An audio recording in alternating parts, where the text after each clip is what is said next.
प्रणाम पिताश्री। आयुष्मान भव। मैं कल भोर होने पर कह जा रहा हूं पिताश्री। आपकी अनुमति लेने आया हूं।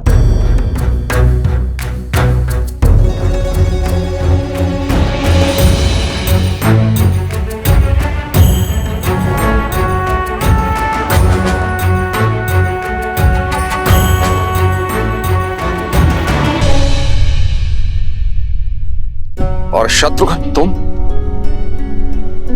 तुम कहां जाने के लिए सज्ज हो? पिताश्री, भरत भैया को मेरी आवश्यकता होगी और फिर मेरा भी मन है कि मैं मामा के देश का भ्रमण कराऊं। शत्रुघ्न का निर्णय अच्छा है पिताश्री। 1 से 2 सदा श्रेष्ठ होते हैं। यदि आपका मन हो तो मैं जाऊं पिताश्री।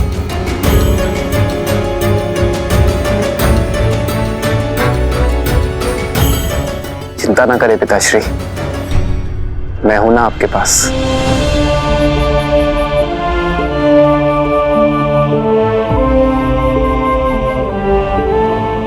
अनुमति है।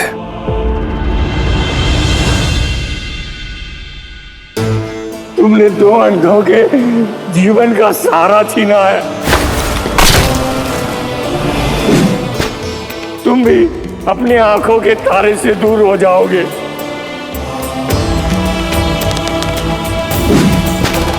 अपने धर्म रक्षक पुत्र के वियोग में तरस तरस कर मरोगे तुम।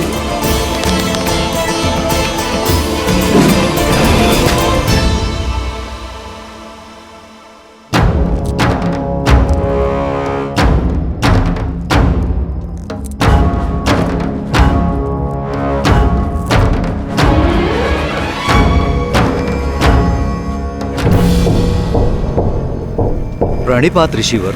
आपके महाराज दशरथ कहाँ हैं? मुझे उनसे भेंट करनी है, शीघ्र, अतिशीघ्र। परंतु ऋषिवर, आपका परिचय? आर्य, आप इतनी रात्रि में क्या कर रहे हैं आर्य? अभ्यास। प्रयास कर रहा हूं कि अपने आप को युद्ध के लिए सज्ज रखूं। जानती हूँ आपका तेज और शौर्य ढल नहीं सकता आर्य, परंतु आयु ढलती है। अब राम का समय है। युद्ध अयोध्या को पुकारेगा तो उत्तर देने की बारी राम की है। वही तो कारण है, मैं राम से दूर नहीं रह सकता। भय कि कहीं भरत और शत्रुघ्न की भांति राम पुनः उससे दूर ना हो जाए। महाराज की जय हो। महाराज, इस समय कष्ट देने के लिए क्षमा चाहता हूं, पर ऋषि विश्वामित्र पधारे हैं।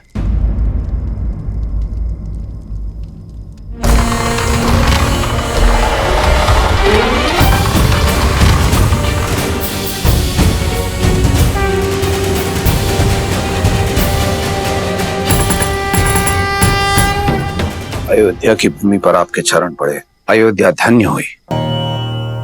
अपने चरण कमलों से इस भूमि को पावन करें ऋषिवर, पधारिए।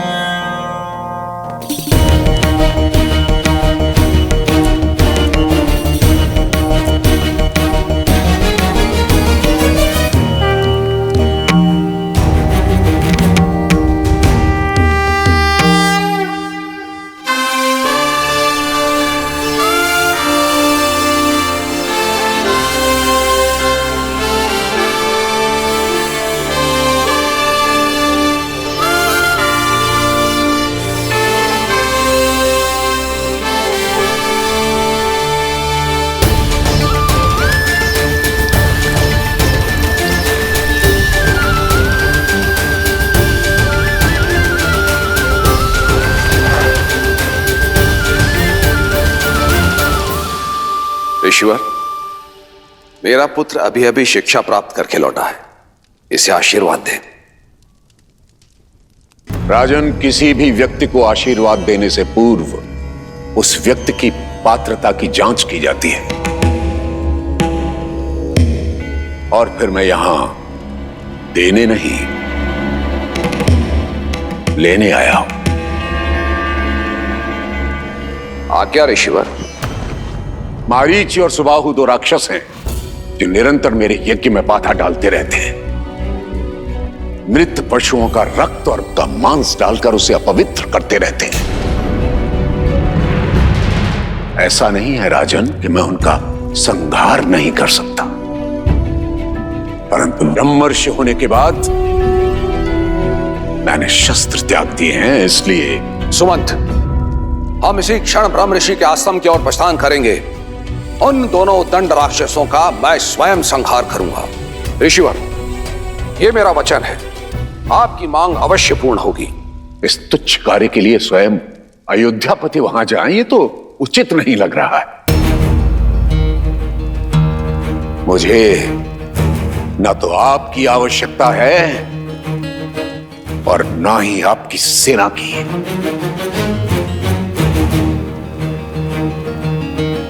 तो ऋषिवर, मैं और क्या दे सकता हूं?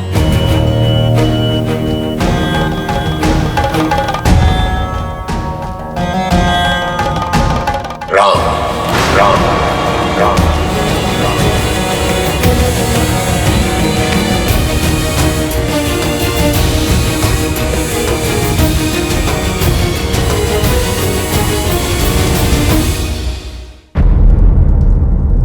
राजन, आप अपने पुत्र के लिए आशीर्वाद चाहते थे और मैं सहाय था। आप राम मुझे दे दीजिए, दोनों की इच्छाओं की पूर्ति हो जाएगी। किंतु ऋषिवर, मेरा राम, वो तो बालक है अभी। तो यूं समझिए कि उस बालक के बड़े होने का समय आ गया। किंतु मेरे राम को तो युद्ध का अनुभव ही नहीं है ऋषिवर। राजन, अनुभव युद्ध करने से होता है, और फिर जो शिक्षा आदरणीय ब्रह्मर्षि वशिष्ठ ने उसे दी है, उसकी परीक्षा भी हो जाएगी।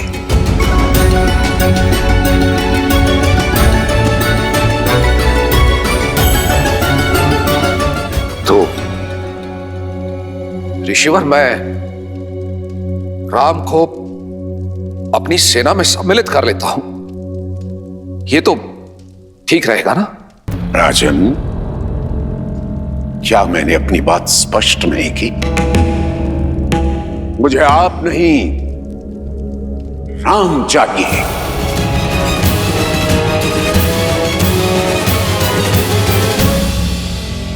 ऐसा अनर्थ ना करे ऋषिवर। राम तो अभी अभी लौटा है, इसका वियोग मेरे प्राण हर लेगा ऋषिवर, मेरे प्राण हर लेगा। रघुकुल रीति सदा चले आई, प्राण जाए पर वचन न जाए। परंतु ऐसा प्रतीत होता है कि आप इन शब्दों को विस्मृत कर गए हैं राजन। प्राणों की इतनी ही चिंता है तो रघुकुल की वचनबद्धता का ढिंढोरा क्यों पीटते हैं अयोध्यापति? विश्वास नहीं होता कि आप महान राजा हरिश्चंद्र के वंशज हैं, जिसने अपना सब कुछ त्याग दिया था अपने शब्दों का मान रखने के लिए। पहली बार अयोध्या ने निराश किया।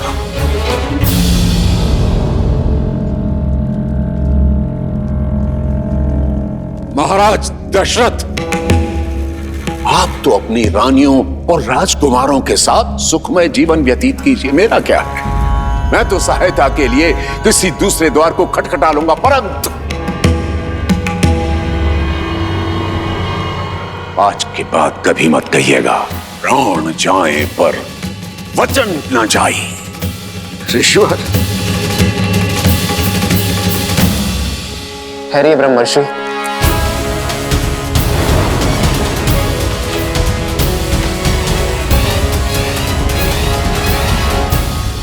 आप धर्मपरायणता के अवतार हैं, ज्ञान में सर्वश्रेष्ठ है। आप किसी भी असुर को स्वयं दंडित करने में सक्षम हैं। किंतु ब्रह्मत्व का मान रखने और रघुकुल का मान बढ़ाने स्वयं अयोध्या आए। आपके साथ चलना मेरा सौभाग्य होगा गुरुवर। केवल एक अनुरोध है, कल प्रातः तक प्रतीक्षा कीजिए। अयोध्या का स्वागत स्वीकार्य है। ठीक है, कल प्रातः काल तक का समय है तुम्हारे पास। जैसे ही कल का सूर्योदय होगा, अयोध्या के मान का उदय होगा अथवा उसके तेज का अस्त होगा।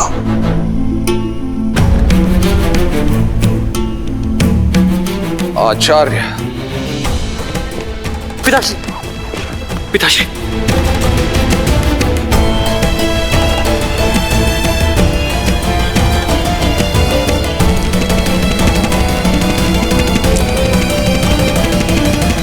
प्रणाम गुरुदेव।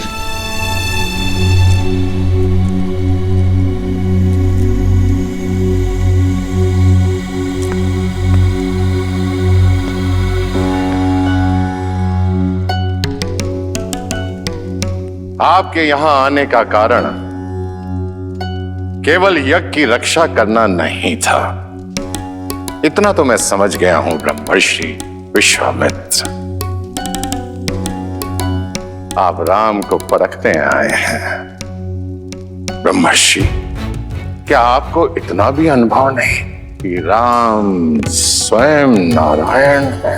अनुभव किया है ब्रह्मर्षि, परंतु सामने रखी धातु स्वर्ण होते हुए भी उसकी परख की जाती है। और आप तो भली भांति जानते हैं, नारायण समय समय पर अनेक अवतार लेते रहे। परशुराम स्वयं उनके एक अवतार हैं।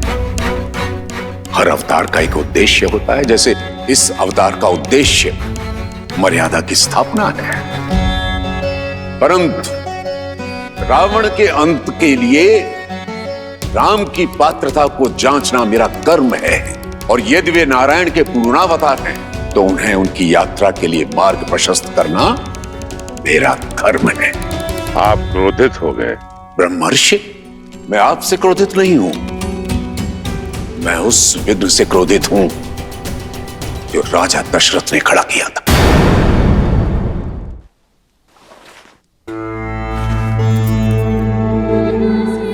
सेवकों, राजवैद्य को सूचित करो कि तुरंत आए।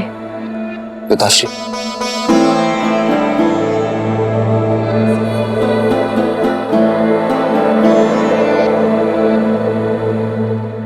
आपका स्वास्थ्य सदा ठीक रहता है पिताश्री। ये अचानक क्या हुआ आपको? थक गया हूं, विश्राम की आवश्यकता है।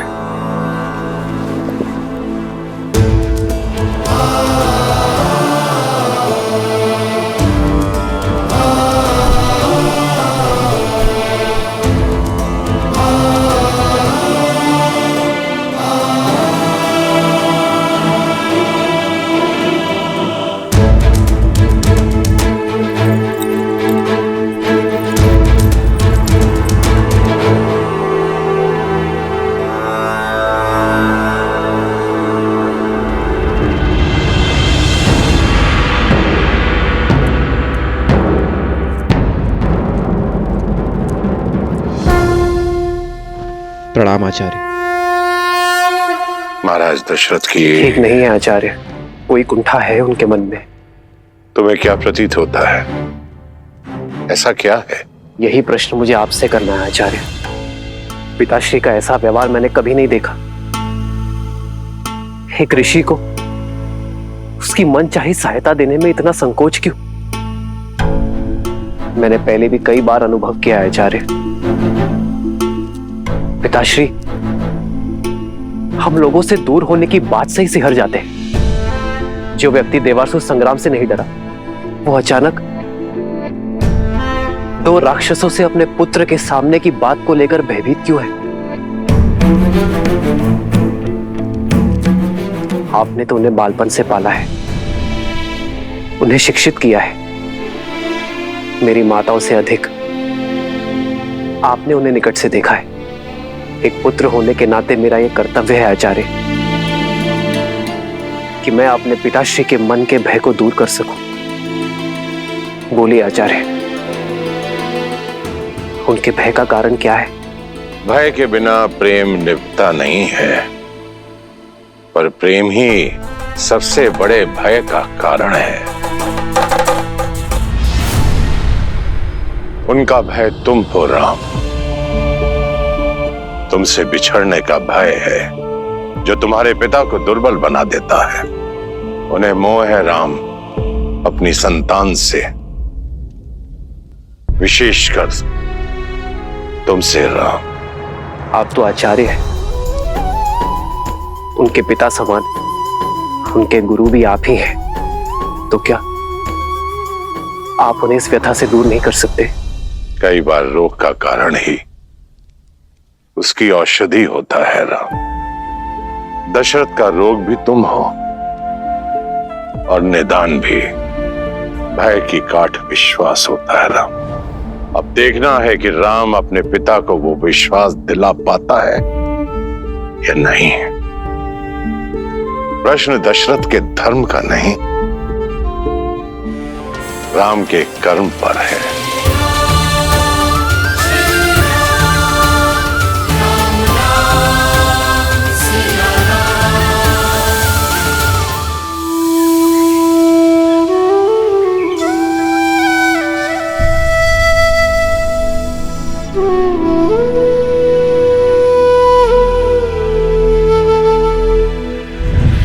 तुम भी अपनी आंखों के तारे से दूर हो जाओगे। अपने धर्म रक्षक पुत्र के वियोग में तरस तरस कर मरोगे तुम। मुझे आप नहीं, राम चाहिए, राम चाहिए।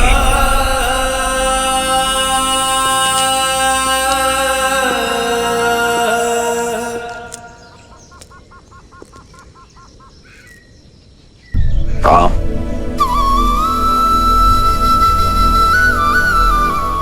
मैं आपसे नहीं पूछूंगा पिताश्री कि आपको क्या हुआ है, क्योंकि आपकी व्यथा मैं समझता हूं। ये जान के प्रसन्नता हुई कि तुम मेरी व्यथा समझते हो। किंतु ब्रह्मर्षि विश्वामित्र एक पिता से नहीं, एक राजा से सहायता मांगने आए थे पिताश्री। मत भूलो कि राजा होने के साथ साथ मैं एक पिता भी हूं। क्या राजा होने का यह अर्थ है कि मनुष्य अपने पिता होने की भावना को मिटा दे? क्या एक मनुष्य होना मेरा अपराध है? क्या मेरा पिता होना अपराध है? यदि तुम मेरे स्थान पर होते तो राजा बनते या पिता? मैं एक पिता का धर्म निभाता पिताश्री। अपने पुत्र को परीक्षा की आग में भेजता ताकि वो और सुदृढ़ होकर निकले। किंतु राम, तुम जिनसे युद्ध करने जा रहे हो वो राक्षस हैं। और जिनके लिए युद्ध कर रहे हैं वो ब्रह्मर्षि विश्वामित्र है पिताश्री। मैंने उनकी कथाएं सुनी है पिताश्री, जो एक राजा होकर एक ब्रह्मर्षि बन सकने जैसा तप कर सके, जो किसी को स्वशरीर स्वर्ग भेजने का सामर्थ्य रखते हैं। उनके साथ सुरक्षा का कैसा भय पिताश्री? जिनके पास असंख्य दिव्यास्त्र हैं, वो पूरा संसार छोड़कर यदि यहाँ आपके पुत्र को लेने आए हैं तो अवश्य ही कोई कारण होगा पिताश्री। यूं समझिए पिताश्री कि ब्रह्मर्षि विश्वामित्र को आपके पुत्र की नहीं, आपके पुत्र को ब्रह्मर्षि विश्वामित्र की आवश्यकता है। किंतु राम, तुमने भरत के जाने के उपरांत कहा था तुम मेरे साथ रहोगे। आपके साथ ही हूं मैं पिताश्री, क्योंकि मेरी दृष्टि में महाराज दशरथ धर्म और वचन का दूसरा नाम है और मैं उस नाम के साथ हूं।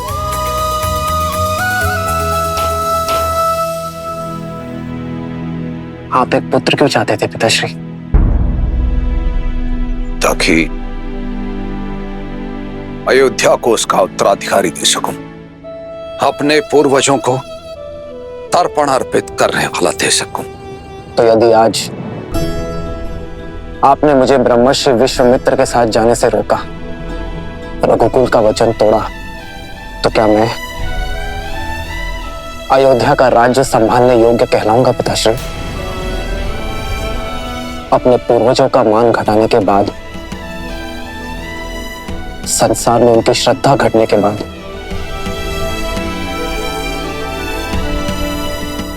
क्या मैं उनका श्राद्ध कर पाऊंगा पिताश्री? मैं आपका पुत्र हूं पिताश्री, मेरा धर्म है आपका आदेश मानना, पर आप रघुवंश के राजा हैं। चयन की दुविधा आपकी होगी और आदेश भी आपका ही होगा कि क्या मैं ब्रह्मर्षि विश्वामित्र का सहायक बनकर विदा लूंगा या यही अयोध्या का मान, रघुकुल के प्रतिष्ठा को खंडित होते देखूंगा।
लक्ष्मण कहाँ है माँ? क्या वो अपने बड़े भाई को विदा करने नहीं आएगा? वो तुम्हारे लिए अस्त्र और शस्त्र लेने गया है पुत्र।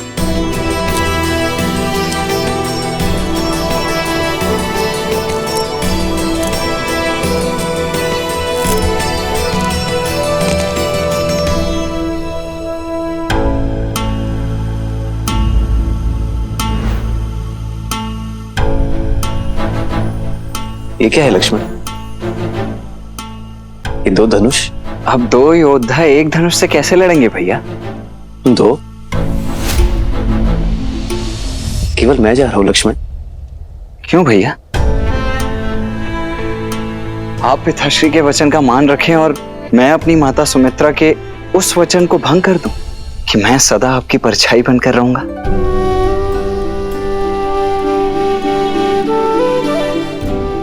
नहीं भैया, मैं तो सदा आपके साथ ही रहूंगा। लीजिए।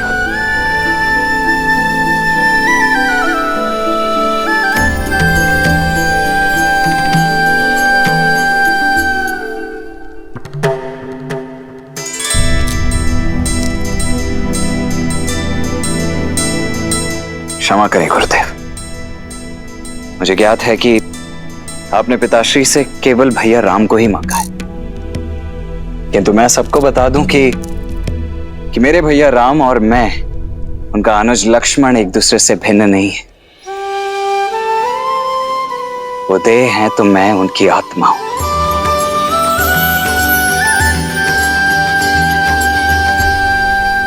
उद्दंडता के लिए क्षमा चाहता हूं, किंतु आत्मा के बिना देह आपके किसी काम की नहीं।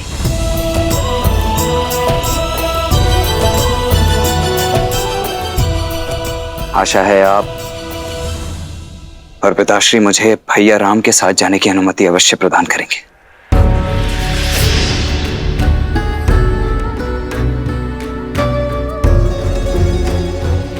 देखकर ही प्रतीत होता है कि लक्ष्मण अपने बड़े भैया का कवच है।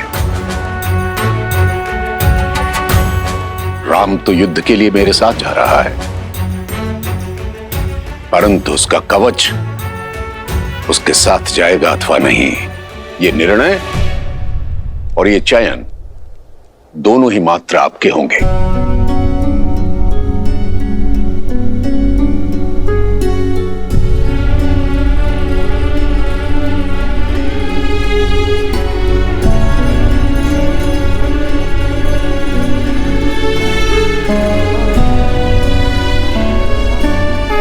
ब्रह्म ऋषि, मैं अपने दोनों पुत्र नहीं, अपने प्राण आपको सौंप रहा हूं। आज से आप ही इनके माता पिता हैं।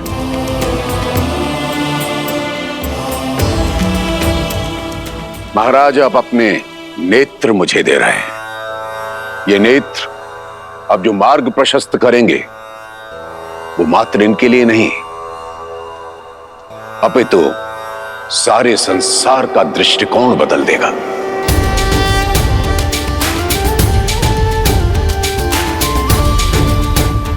आप निश्चिंत रहें, आपके दोनों बेटे मेरे साथ सुरक्षित रहेंगे।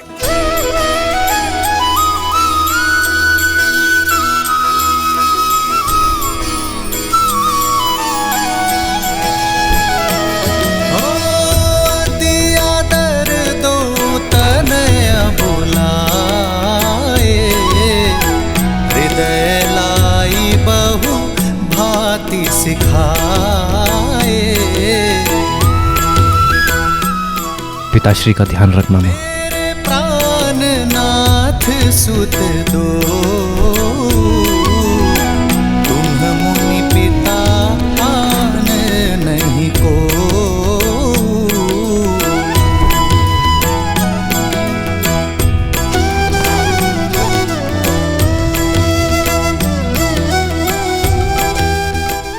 मैं लक्ष्मण का ध्यान रखूंगा सुमित्रा मां। जहां राम साथ हो वहां मुझे लक्ष्मण की चिंता क्यों रहेगी पुत्र। रघुकुल का मान बढ़ाना।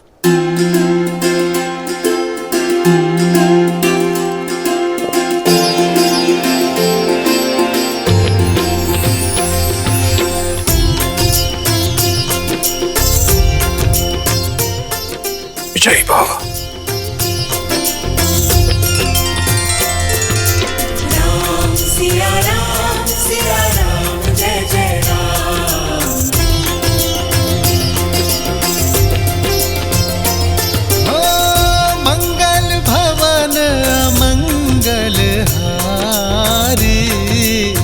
द्रवहु सुदशरथ अजर विहार। अपना ध्यान रखना पिताश्री।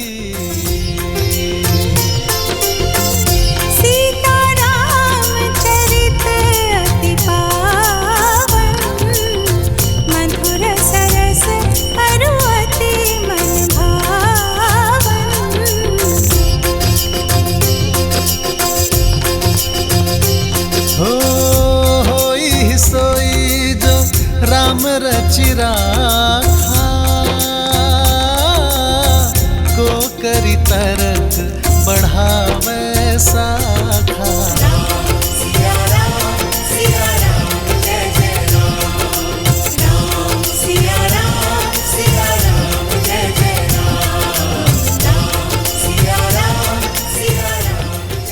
राम, मैं तुम्हारी प्रतीक्षा करूंगा पुत्र। लौट के आना। हो रघुकुल रीत सदा चली आई, प्राण जाए पर वचन न जाई। सिया राम जय जय राम, राम सिया राम जय जय राम। नानाश्री और मामाश्री को उनके ज्येष्ठ भांजे का प्रणाम कहना भरत। आपसे दूर होने पर मेरा मन टूट रहा है भैया। भरत,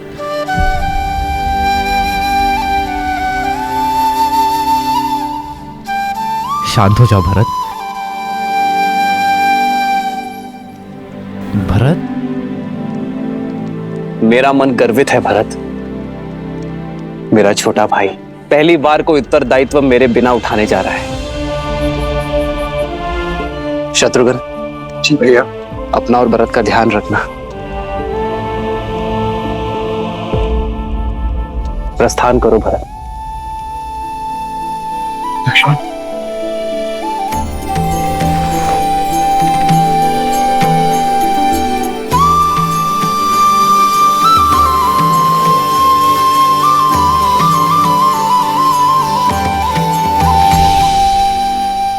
प्रस्थान करो।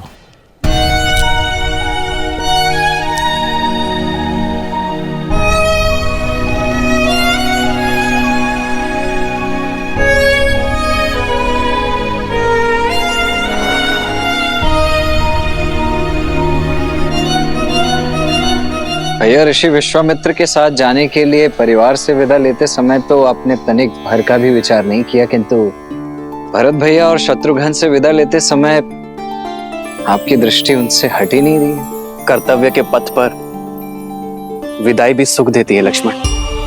अपने छोटे भाई को बड़ा होते देखने का आनंद तुम्हें भी लेना चाहिए। प्रसन्न हो जाओ, आज पहली बार तुम मेरे साथ चल रहे हो बिना भरत के।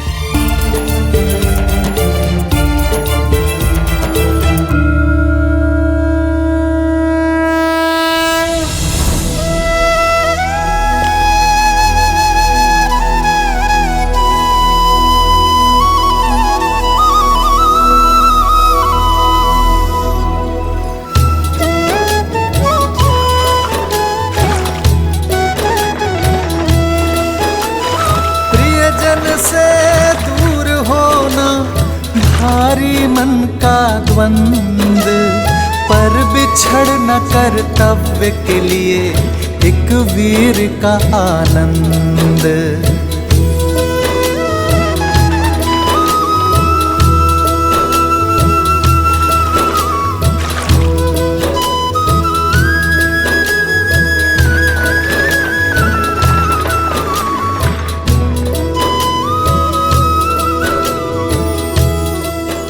जीवन अचानक ऐसे मोड़ पर क्यों ले आता? वर्षों के उपरांत संतान की प्राप्ति हुई, किंतु उसके बाद 8 लंबे वर्षों तक मेरे पुत्र शिक्षा प्राप्ति हेतु मुझसे दूर चले। लौट के आए, कुछ ही क्षण उनके साथ बिताए और फिर से पुत्र वियोग एक बार फिर मेरे सामने उठ खड़ा हुआ है। भय लग रहा है अक्षर, कहीं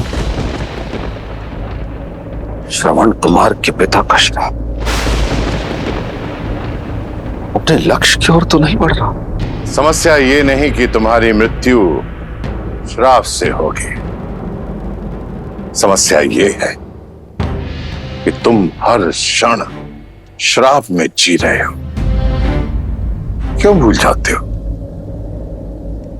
कि मृत्यु तुम्हारे हाथों में नहीं है, तुम्हारे हाथों में है जीवन।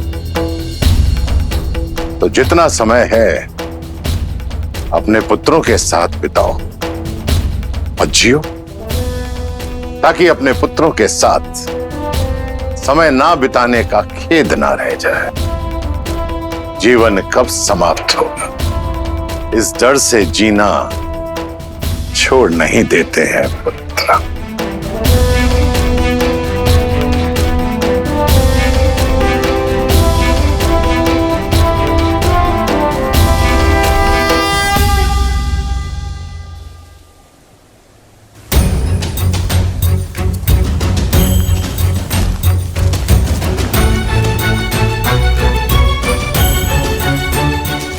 भैया, भैया सुनिए ना, आपको ज्ञात है क्या हम जा कहाँ रहे हैं? तुम स्वयं पूछ लो उनसे। मैं नहीं, ठीक है। थक गए क्या दशरथ नंदन? जी आचार्य, नहीं तो भैया चलिए ना, आइए।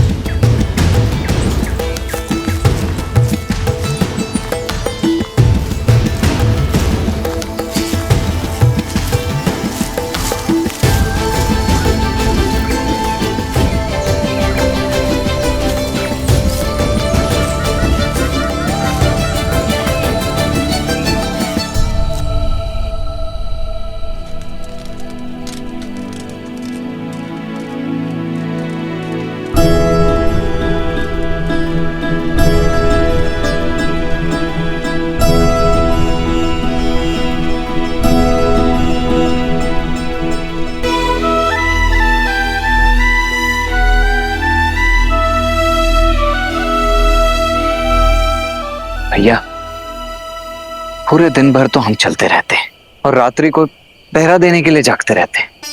ना भोजन है ना जल है। ये गुरुदेव हमसे चाहते क्या है? कोई कारण अवश्य होगा लक्ष्मण। यदि कार्य सरल होता तो गुरुवर इतनी दूर चलकर अयोध्या नहीं आते।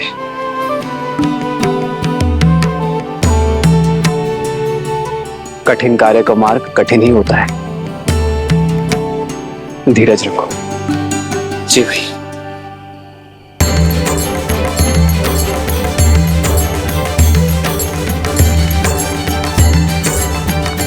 गुरुदेव, जलाशय।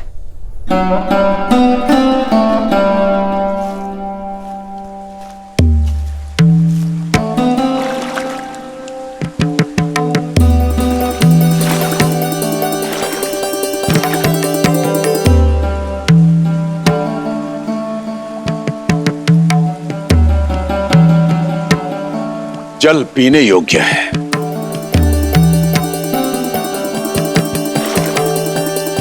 पी नहीं सकते।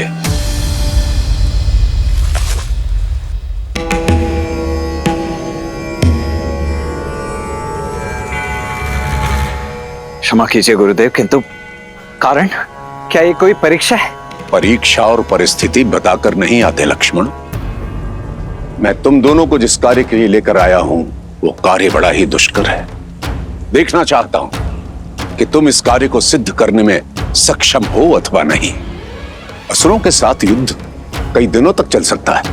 यदि भूखे प्यासे रहकर उनसे लड़ने में सक्षम नहीं हो तो जल पियो और लौट जाओ। वे असुर हैं। भूख और तृष्णा पर उनका वश नहीं है। उनके शरीर को भूख लगती है तो वो चोरी करते हैं, छीनते हैं, लूटते हैं और अपने मन की भूख और तृष्णा को वे अपराध करके शांत करते हैं। इसका अर्थ समझते हो? समझा गुरुवर। यदि हम भी उनके जैसे ही दोषी हैं तो हम उन पर विजय नहीं पा सकते। इसलिए हमें अपनी भूख और तृष्णा पर वश पाना होगा, यही ना? हम सज्ज है आचार्य। मेरा लक्ष्मण बहुत बली है, बहुत सहनशील है। आपका भाव नहीं समझ पाया, इसलिए दुष्टता कर बैठा। इसे क्षमा करे गुरुवर। जी गुरुदेव, मैं आपको आश्वासन देता हूं कि मैं भूख और प्यास दोनों सहन करने के लिए सज्ज हूं। शरीर की भूख को शारीरिक बल और परिश्रम से शांत किया जा सकता है लक्ष्मण, परंतु मन की तृष्णा को मिटाने के लिए मन में करुणा जागृत करनी होती है। अपनी इंद्रियों को वश में रखना पड़ता है। कर पाओगे?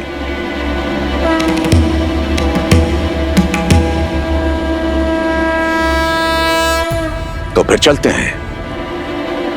गंतव्य तक पहुंचने में और 4 दिन लगेंगे।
विश्वामित्र के साथ श्री राम और लक्ष्मण अपनी यात्रा पर आगे बढ़ रहे थे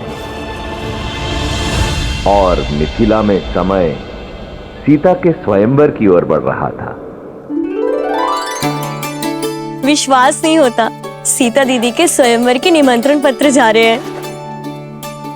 सोचा भी नहीं था ना, बचपन का साथ अचानक यूं ही। सीता दीदी हमारे बिना रह लेंगी? माँ भी तो अपना मायका छोड़कर यहाँ रहती है ना, क्या वो प्रसन्न नहीं?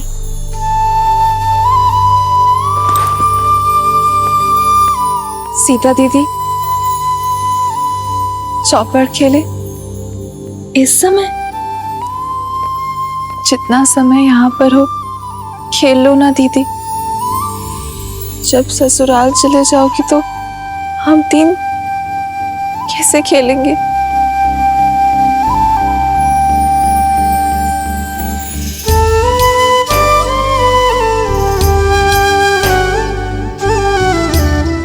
अरे चलो चौपड़ खेलते हैं, चलो। तुम इतना क्यों हंस रही हो? क्योंकि सीता दीदी कहीं नहीं जाने वाली। अब ज्येष्ठ पिताश्री ने नियम ही कुछ ऐसे रखे हैं। जिस शिव धनुष को सैकड़ों लोग मिलके केवल हिला पाते हैं, उसे कौन तो उठाएगा और कौन प्रत्यंचा चढ़ाएगा? तर्क तो उचित है, पर फिर सीता दीदी ने कैसे उठा लिया था? हाँ दीदी बताओ ना, जब आपने शिव धनुष उठाया था तो क्या था आपके मन में? नहीं जानती, बस इतना स्मरण है कि मेरे मन में ना तो कोई भय था और ना कोई भार। केवल महादेव से प्रार्थना थी कि हमारी गेंद वापस लौटा दे। और महादेव तो भोलेनाथ है ना, यदि मन में आभार हो तो महादेव दुलार देंगे ही। हाँ, और वो वर भी देंगे जो उनका धनुष उठा के आपको ब्याह ले जाएगा।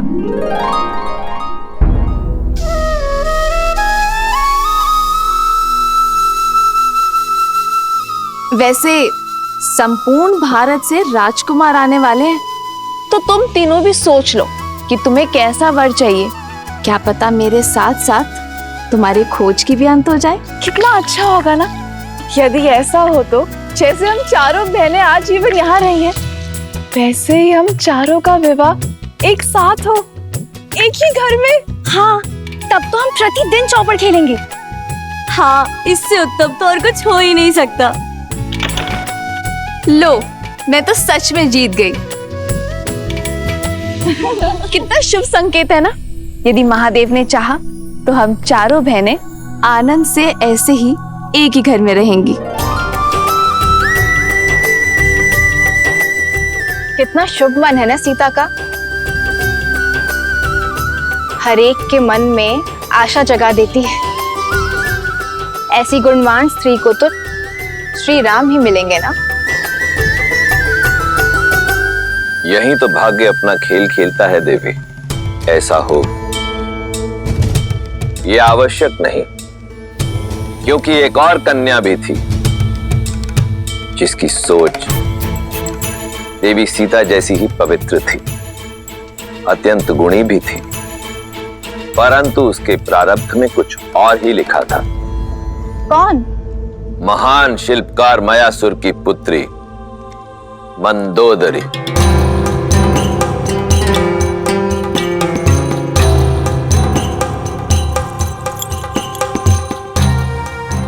मयासुर ने अनेकों दिव्यास्त्रों का निर्माण किया था और फिर उन्होंने एक अत्यंत शक्तिशाली भाला बनाया।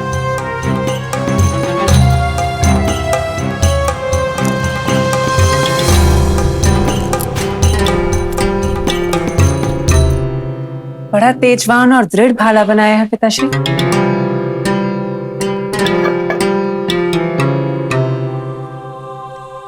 किसी विशेष के लिए बनाया है? हाँ पुत्री, ये संसार का सबसे शक्तिशाली भाला है, जिसका प्रहार इंद्र के वज्र को भी काट सकता है। और जानती हो किसके लिए बना है ये?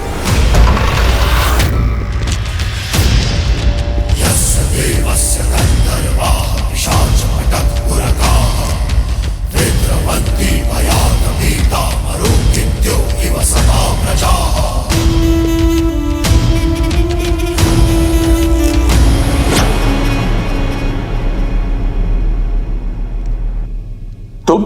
मैं लंकेश दशानन रावण। मायासुर, सुना है कि तुम्हारे पास कुछ ऐसा है जो केवल मेरे योग्य है, तो लेने चलाया अद्भुत अस्त्र। ये अस्त्र मैं तुम्हें नहीं दे सकता दशानन। दशानन ये भाला लेने नहीं आए हैं पिताजी।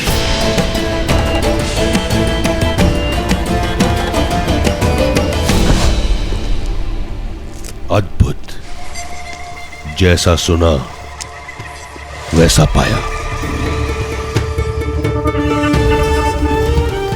आंखों में तेज, वाणी में दृढ़ता, रूप में ज्वाला और बुद्धि में पैनापन।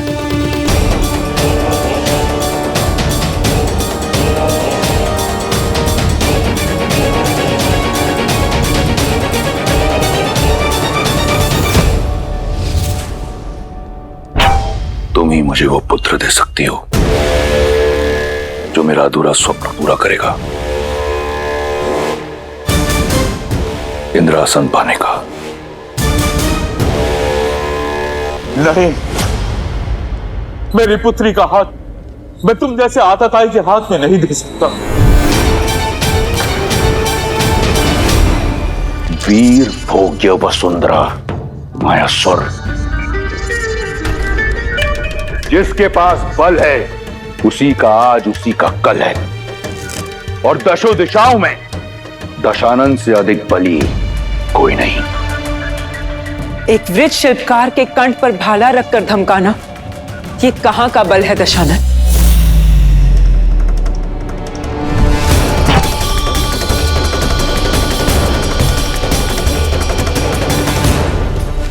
भय नहीं लगता तुम्हें रावण के समक्ष ये सुर साधते हुए?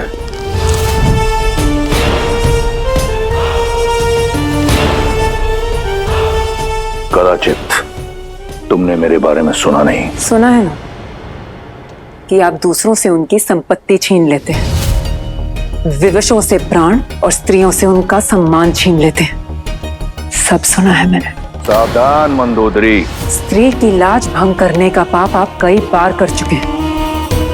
आज स्त्री हत्या का पाप भी अपने सिर चढ़ा लीजिए। पुत्री,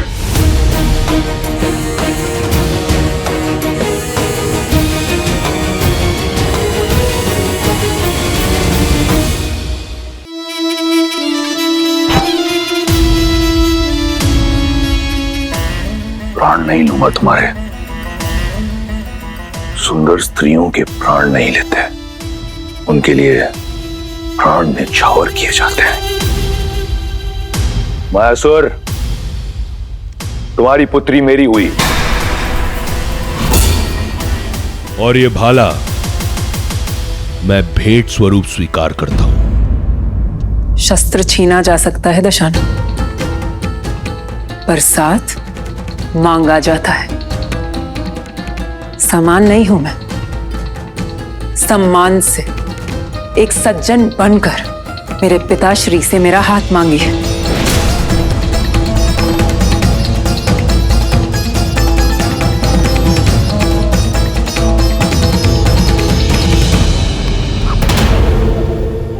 असुर महाशिल्पी मायासुर, मैं स्वर्ण लंका का स्वामी दशानन ये स्वीकार करता हूं कि मेरी लंका के स्वर्ण में इतनी चमक नहीं जितना आपकी पुत्री के तेज में है।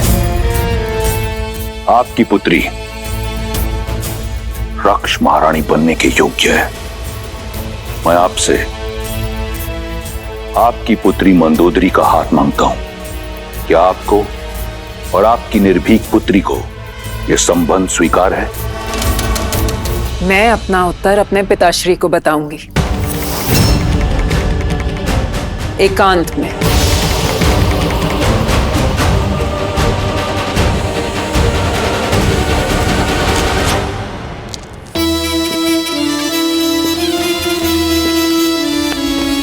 पिताश्री, पिताश्री उठिए, उठिए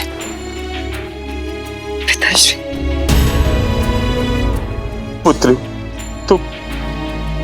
तुम ऐसा नहीं कर दशानन सकती। है वो पिताश्री, वो चाहे तो सब कुछ नष्ट कर कर हमें बलपूर्वक यहाँ से ले जा सकते हैं। इससे अच्छा होगा कि हम सम्मान के साथ जाएं। अपने पिता की रक्षा के लिए तुम अपने जीवन का मार्ग एक पापी के साथ चुनोगी? कैसी आपदा है? नहीं पिताश्री, ये आपदा नहीं, अवसर है। किसी को कीचड़ से निकालने के लिए उसका हाथ थामना पड़ता है। असुरों का सुर साधने के लिए ये त्याग मुझे करना होगा। रावण को मार्ग पर लाना असंभव है। जानती हूं, मैं वर्तमान तो बदल नहीं सकती पिताश्री, पर भविष्य तो संवार सकती हूँ। दशानन की संतान को, असुरों की आने वाली पीढ़ी को मार्ग तो दिखा सकती हूँ। असुरों की आने वाली पीढ़ी धर्म पर चले, इतना प्रयास कर सकती हूँ पिताश्री। मुझे आज्ञा दीजिए पिताश्री।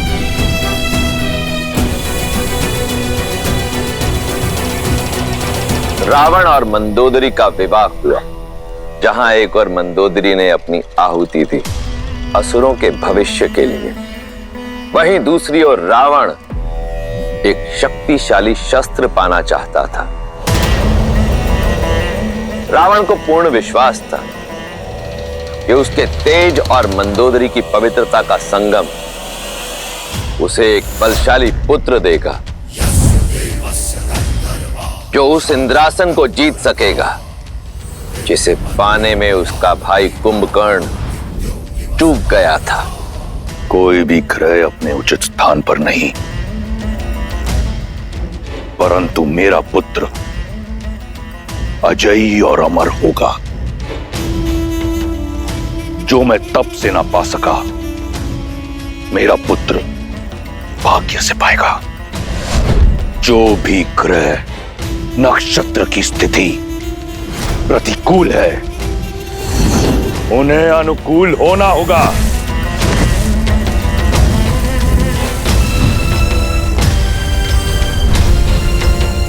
यही है लंकेश का आदेश। सूर्यदेव पहला घर, चंद्रदेव दूसरा घर,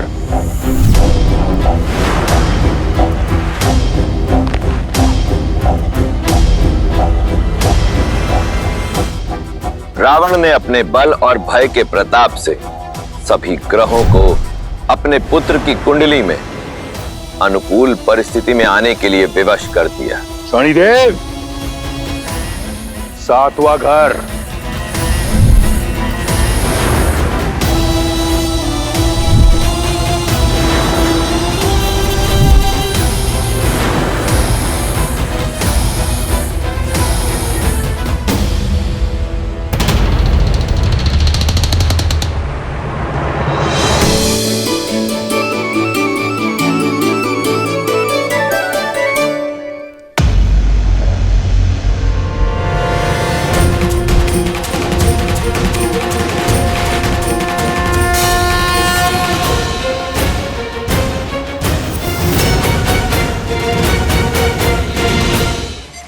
शनि मेरी आज्ञा का उल्लंघन करके 8वें घर में चले गए तुम।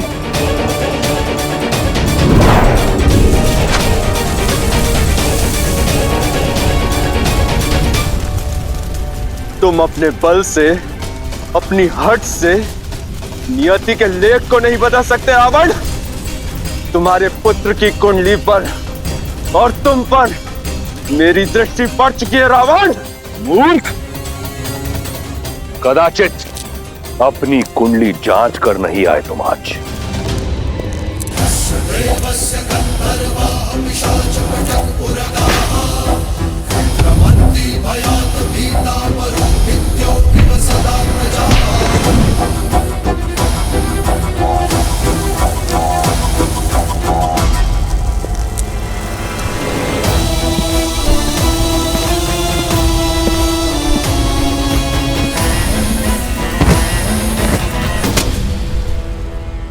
आज से तुम यही मेरे चरणों में रहोगे, जहां सदैव तुम्हारी दृष्टि नीची रहेगी,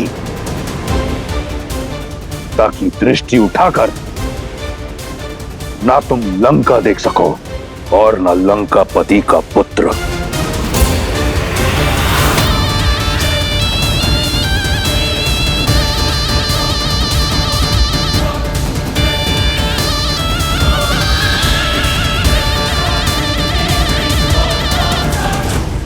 अर्थात रावण ने सदा के लिए शनि को बंदी बना लिया। भ्रम था उसका, क्योंकि इस बार रावण का सामना कर्म फलदाता शनि के साथ होने वाला था, और शनिदेव की दृष्टि कभी चूकती नहीं। रावण वर्षों से उन्मत्त कि शनि की दृष्टि लंका पर नहीं पड़ी, परंतु वो ये भूल गया कि स्वयं रावण पर तो उनकी दृष्टि पड़ ही चुकी थी, और अब श्री राम के रूप में स्वयं काल रावण तक आने की यात्रा का प्रथम चरण आरंभ करने वाला था।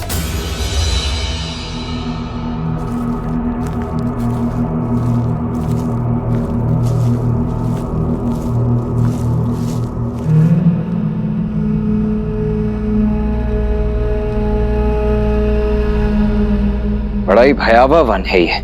यहाँ का वातावरण ही बता रहा है कि अवश्य ही राक्षसों का गढ़ होगा ये। राक्षसों का नहीं लक्ष्मण, राक्षसी का।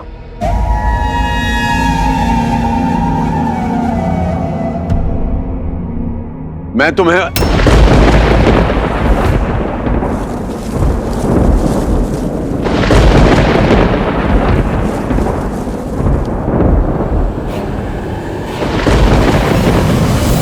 भैया, कौन आया है मेरे वन में? कौन? कोई ब्राह्मण तो नहीं?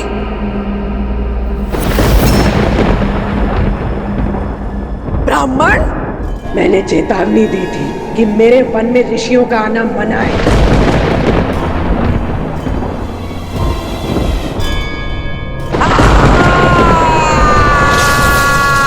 अब तुम सब अपनी मृत्यु के लिए सज्ज हो।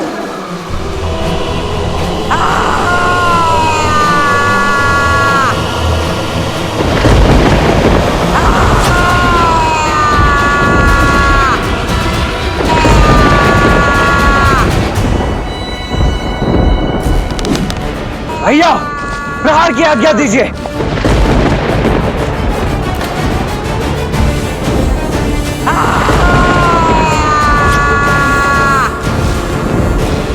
आज्ञा दीजिए भैया।